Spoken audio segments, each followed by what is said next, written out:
Let's take a quick look today at the process a merchant goes through to add an apparel item to their product cart store. Now, to use the apparel items in the storefront, you need to have the apparel module installed, which is a separate add-on for Product Cart that enhances the functionality of Product Cart Standard. You can tell if you have the apparel module installed by looking at the version number of your store. If there's an A appended to the end of it, you have the apparel module. Another way to look to see if you have the product cart apparel module installed is under the products menu, where it gives you an option to manage apparel products. If you see that option, then you have the apparel module installed. Now, when you get ready to add an apparel item to the storefront, one of the first things you'll notice is that there's no specific option to add an apparel item.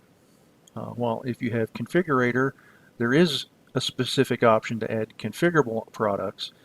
Under the apparel items, there is no specific option to add apparel products. That's because all apparel products start out as standard products in the storefront, and then you build in the apparel functionality as you enter more information for the product. So let's start first by adding a new product to the storefront.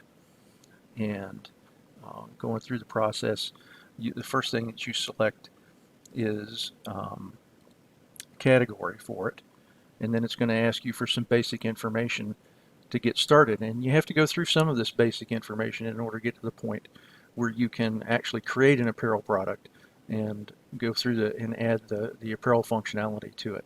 So let's give this product a SKU number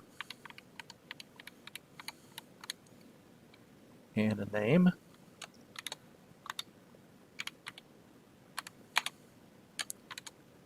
And a brief description.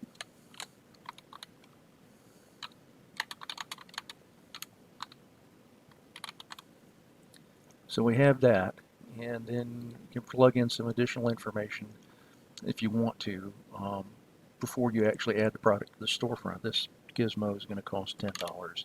We'll put that in. We'll leave images for later, everything in the product settings except making the product active.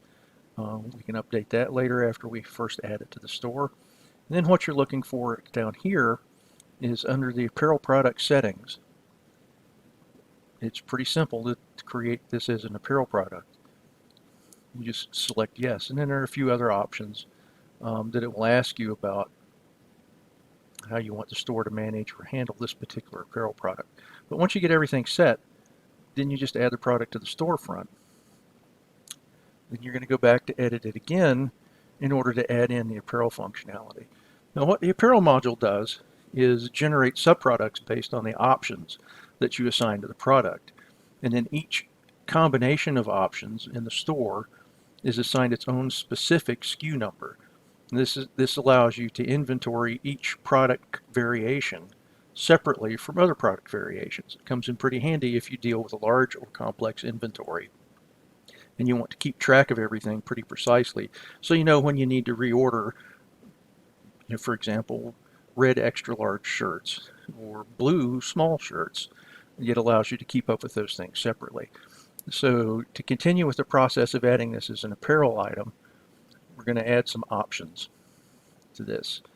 And the first option group that we'll add is going to be color option group.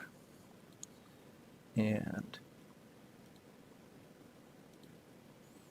you select the attributes that you want to add to the gizmo and continue, and there are those. And then if you want to add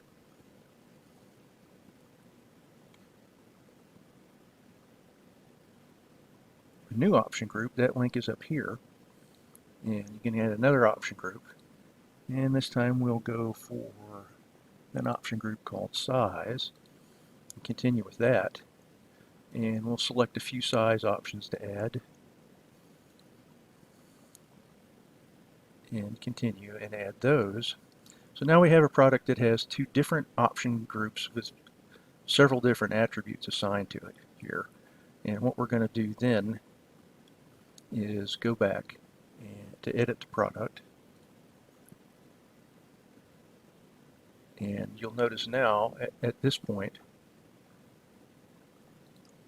if you you look for subproducts, there aren't any, and that's because you haven't generated any subproducts yet.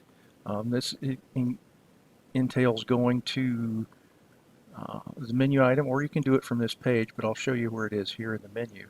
When you go to Manage Apparel Subproducts, Batch Create Subproducts is one of your options. So we're going to go there, and then it asks you to select a specific parent product or an entire category of products, and there are a few other options involved here, but right now we're going to go look for Gizmo A and batch process